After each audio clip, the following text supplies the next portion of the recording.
Hola oyentes de Radio Sefarad, volvemos a conectar con Pascal Roa en Israel para hablar de Europa desde Israel. ¿Qué tal, Pascal? Hola Jorge, muy bien, un placer. Bueno, hoy tenemos más que 2 temas, serán 4 temas creo, pero serán respecto a dos países muy centrales en Europa y que tienen que ver la actualidad con temas judíos e israelíes. Estamos hablando de Francia y Alemania. Empezamos por Francia, ¿no? Empezamos por Francia, Jorge, efectivamente, porque hay varias noticias de las que se hablaron desde Israel que preocupan siempre. Ver qué pasa con la diáspora, y en Francia pues siempre hay muchos ecoes, muchas noticias negativas de antisemitismo últimamente, y una de ellas es la que ocurrió el jueves pasado en una casa en una ciudad que se llama Livry-Gargan, que es más bien un suburbio de París, en la región parisina, como se conoce. Y ahí pues ha habido un atraco, ha habido un robo en casa de una familia judía muy conocida en el barrio. Y entonces ha habido atraco en la casa, ha habido robo y violencia, es decir, que la familia Pinto ha sido maniatada, mientras los ladrones gritaban: sois judíos, tenéis dinero, vamos a coger dinero de los judíos para dárselo a los pobres. Esto es literalmente lo que dijeron. Así que el corte de antisemitismo es obvio, y así está cualificado por los investigadores, por la policía, y todavía todavía está en trámite de investigación y no se ha cogido a los ladrones y a los atacantes, digamos, más que ladrones. Nosotros el otro día, no sé si ayer o antes de ayer, dimos esta noticia y a mí me llamó la atención por una cuestión, porque enseguida hubo pronunciamientos diciendo que esto era un acto de antisemitismo, que seguro que lo es, pero ahora vamos a recordar también otro acto de características muy similares, con Sarah Halimi siendo la víctima del ataque. Pero yo aventuré hice un vaticinio. Dije, si se condena esto por antisemitismo, es porque los que atacaron no eran musulmanes. Pues no se sabe, Jorge. No se sabe. Todavía no lo han dicho. No. Vale. Sí, no se sabe todavía. Porque yo creo que si hubiera sido como en el caso anterior de Sarah Halimi, atacantes de origen musulmán, pues sí, no hubieran hecho hincapié en el antisemitismo, ¿no? Porque recuérdanos el caso de Sarah Halimi. Sí, hacemos hincapié en este caso, y también lo que acabas de decir pone el énfasis sobre el hecho de que en el caso de Halimi no se ha considerado aún, después de más de 160 días de que ocurrió, no se ha considerado el factor agravante de antisemitismo. Pues precisamente hoy jueves, para los oyentes que lo escucharán en 2 días, hoy jueves, hoy miércoles, 13, pues ha habido una noticia que te voy a contar, pero primero voy a recordar el caso. El atacante se llama Kobili Traoré, es de origen de Mali, musulmán, y ha atacado a una pobre mujer, creo que de 63 años, la señora Halimi, Sarah Halimi, en su casa, en su apartamento. La defenestró y gritando que había matado a Satán, y lo dijo Shaitan, que en árabe significa Satán. Entonces se volvió loco, y esto es un caso que estaba en manos de los expertos, que aún está en manos de los expertos, y que te voy a contar por qué es importante.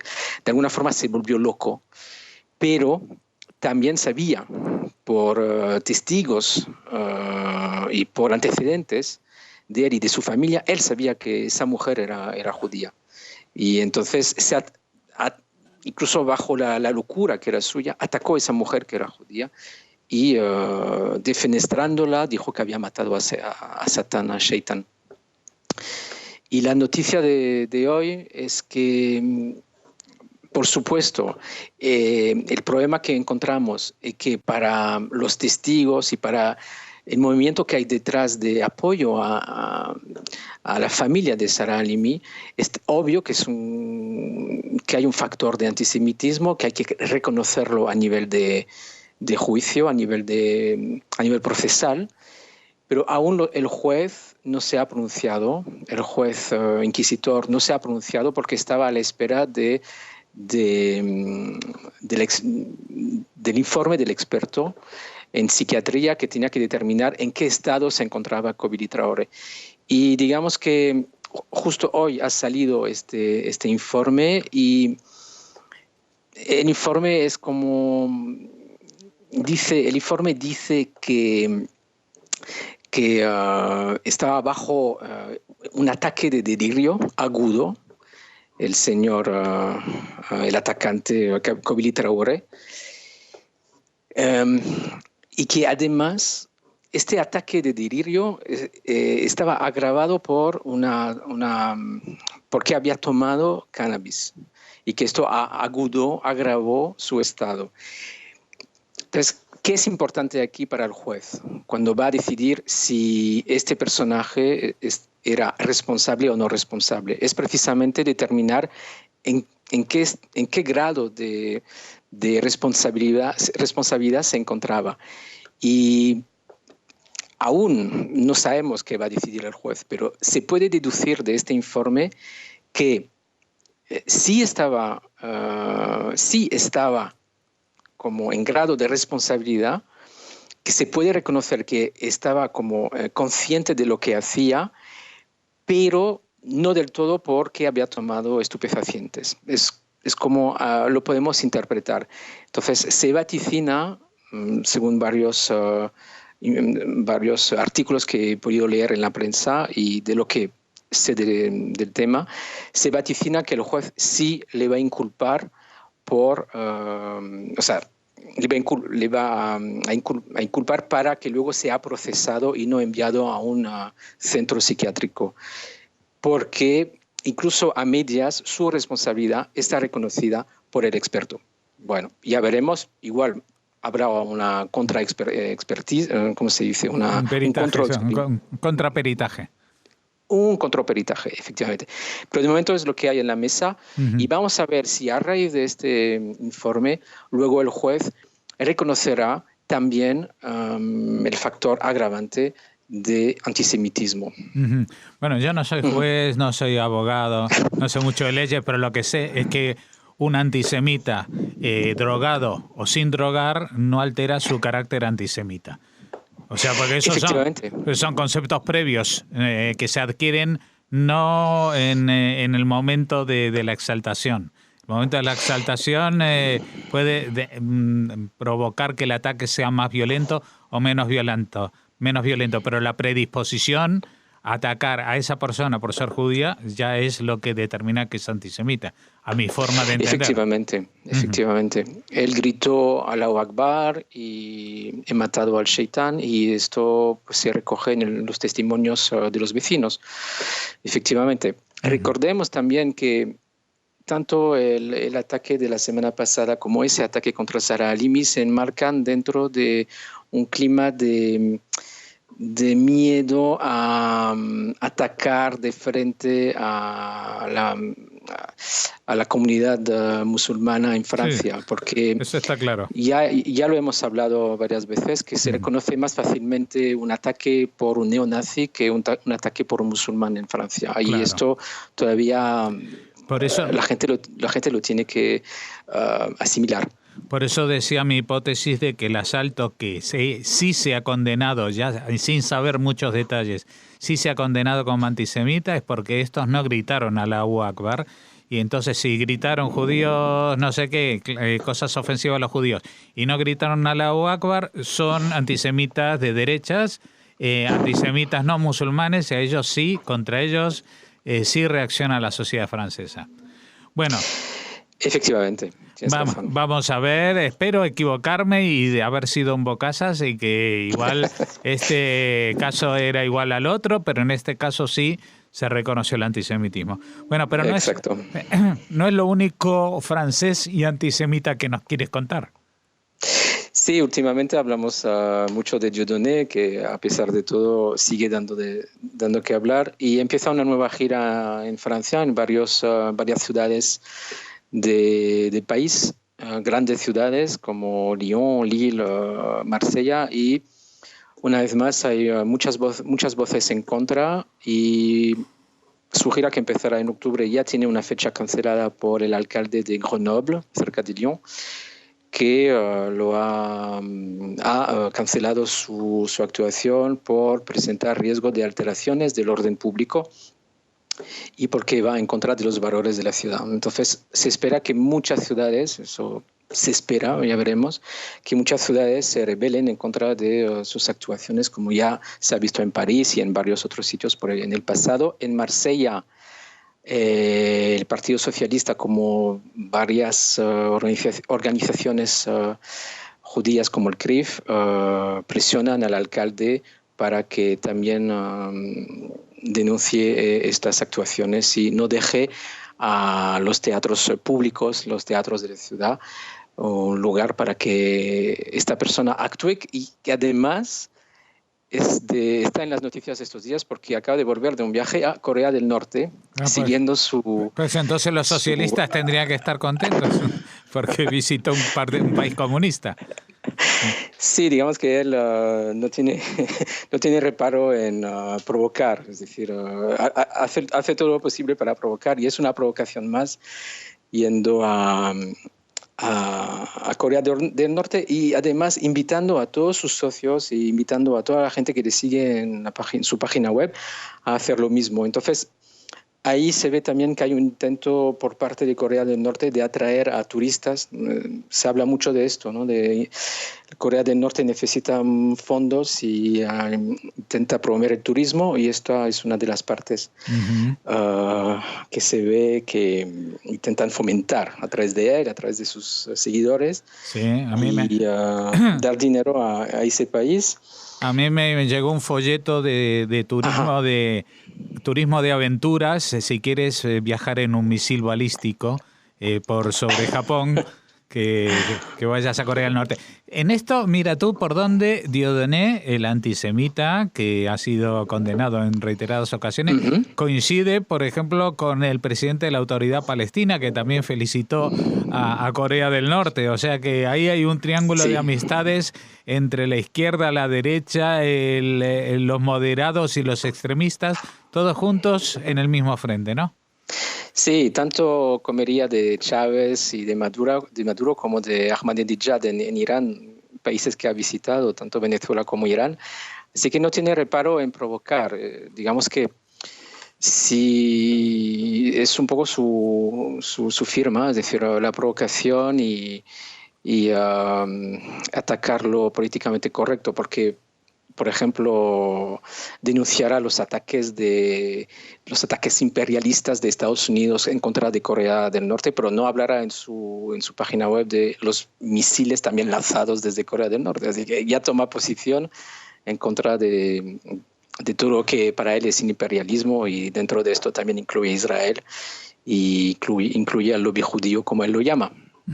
Bueno, pero vamos a dejar tranquilo a los franceses un poquito, y es hora de meternos con los alemanes, porque me habías comentado que justamente hace unos 10 días estuvo de visita el presidente israelí Reuven Rivlin en Múnich, en la inauguración del monumento en homenaje a los atletas asesinados en las Olimpiadas de 1972, ¿no? Sí, o sea, tanto el olimpismo como Alemania como sociedad y como país tardaron 45 años en construir ese memorial en honor a los 11 miembros del equipo olímpico israelí asesinados por la OLP terrorista, por el grupo llamado Septiembre Negro en el 72, como bien dices, y también un policía alemán en ese ataque, en esos días de terror.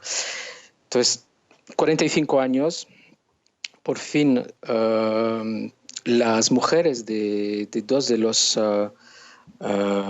atletas que son Ilana Romero y Ankie Spitzer han logrado algo que ya perseguían desde hace tantos años, que se reconozca y que se homenajee a sus maridos y a los familiares también de los 9 otros miembros del equipo olímpico.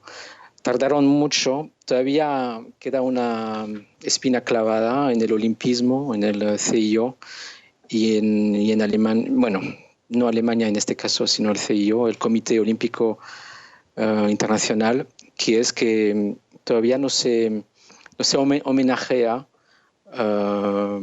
como ellas y los familiares querían el primer día de los Juegos Olímpicos. O sea, han querido desde hace tiempo que haya, por ejemplo, un minuto de silencio, sobre todo para marcar después de tantos años ese acontecimiento. Pero bueno, esto aparte, digamos que ahora existe este memorial y ya es un paso adelante. Es un memorial que se presenta en Múnich, en el sitio olímpico de hace 45 años, con toda la biografía de los fallecidos y con mensajes como el presidente Reuven Rivlin ha remarcado, que es un mensaje de símbolo de prevención del peligro del odio y de la brutalidad del terrorismo. Un mensaje que ha acompañado toda su visita a Alemania, también a Berlín, donde él fue para encontrarse con Angela Merkel, donde también insistió en la importancia de la seguridad en Israel, insistió en el peligro que representa Irán, que representa el Hezbollah en Siria, y creo que ha tenido una buena escucha por parte de Angela Merkel, que además se presenta en las elecciones. Entonces todo eso se enmarca en el contexto de las futuras próximas elecciones en Alemania, que serán, ayúdame, en 2 semanas, que se darán en 2 semanas en Alemania, efectivamente. Uh-huh. Sí, a finales de septiembre, creo, el 24 o algo así. El 24, efectivamente, acabo de verlo, sí. Pero lo más gracioso, no sé si es lo más gracioso, lo más triste, lo más llamativo quizás, es que en estas elecciones alemanas concurre un partido, el Partido Marxista-Leninista, unido al Frente Popular de Liberación de Palestina. Esto es la primera vez que yo veo una cosa así, porque ya era llamativo cuando hace unos 20 años los verdes de Francia y Alemania se presentaban juntos, o sea, un partido transnacional, ¿no? Pero el hecho de que se presente junto un partido de izquierda alemán con un partido netamente terrorista palestino que ni siquiera tiene cabida en el gobierno de la autoridad palestina, pues es más que llamativo, ¿no? Sí, es muy llamativo. El partido marxista-leninista pues tiene un carácter marxista-leninista muy marcado y ya se presenta desde hace muchos años en las elecciones alemanas. En las últimas no consiguió ningún escaño, le faltó muy poco, según he podido leer. Y digamos que igual con el Frente Popular para la Liberación de Palestina podría conseguir un escaño o 2. Digamos que es una alianza un poco contra naturaleza, pero no tanto, sabiendo que existen muchos lazos entre la izquierda radical y o sea, la izquierda comunista radical y los palestinos, incluso en su variante más violenta como es ese Frente Popular. El argumento de las autoridades alemanas es que para autorizar esa unión, ese partido junto, el argumento es que no ha habido ninguna acción violenta por parte de la FPLP en Alemania y por eso están autorizados. Es decir, no han tomado en cuenta el hecho de que este Frente Popular, esta organización está entre las organizaciones, ¿cómo se dice? Las organizaciones prohibidas por parte de Estados Unidos y también de la Unión Europea. No han tomado cuenta de esto, han decidido de darles cancha libre y ahí están, todavía todavía no ha sido anulado ese partido y se presume que se van a presentar como tal en las elecciones del 24. Bueno, hay que recordar que no es la primera vez que el FPLP colabora con un grupo de izquierda alemán, porque el secuestro del avión en Entebbe fue hecho por este mismo grupo terrorista y lo que entonces era el Baader-Meinhof, un grupo marxista-leninista alemán. Sí, efectivamente. Y yo me pregunto, porque no conozco, pero estoy casi convencido de que de la gente que vivió el comunismo en Alemania, de la Alemania Oriental, nadie vota al Partido Marxista-Leninista, porque saben lo que es. Pero, o sea, todavía hay nostálgicos de la disciplina de izquierda, ¿no? Sí, muchos nostálgicos, efectivamente. He rastreado un poco la web y he visto que, por ejemplo, hubo un acto en diciembre del año pasado en Berlín conmemorando el 49 aniversario de la OLP con una representante del BDS que se llama Doris Gannan. Bueno, pues esto estaba respaldado por el Frente Popular para la Liberación de Palestina.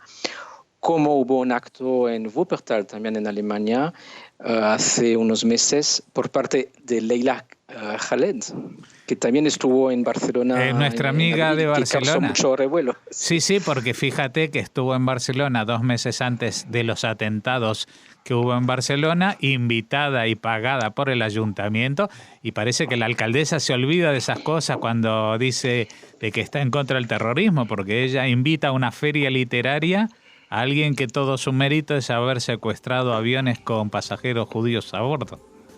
Sí. Pues nada, estamos en una situación muy extraña aquí en Europa. Evidentemente no es el único sitio donde se viven situaciones extrañas, si no se las puedes preguntar a los de Estados Unidos. Pero bien, al propio Israel también es una situación extraña que se prolonga ya 70 años. Así que vamos a despedirnos por hoy, Pascal, y cuando tengamos más noticias de Europa desde Israel, volveremos a contactar contigo, si te parece. Sí, por supuesto. Hasta la próxima.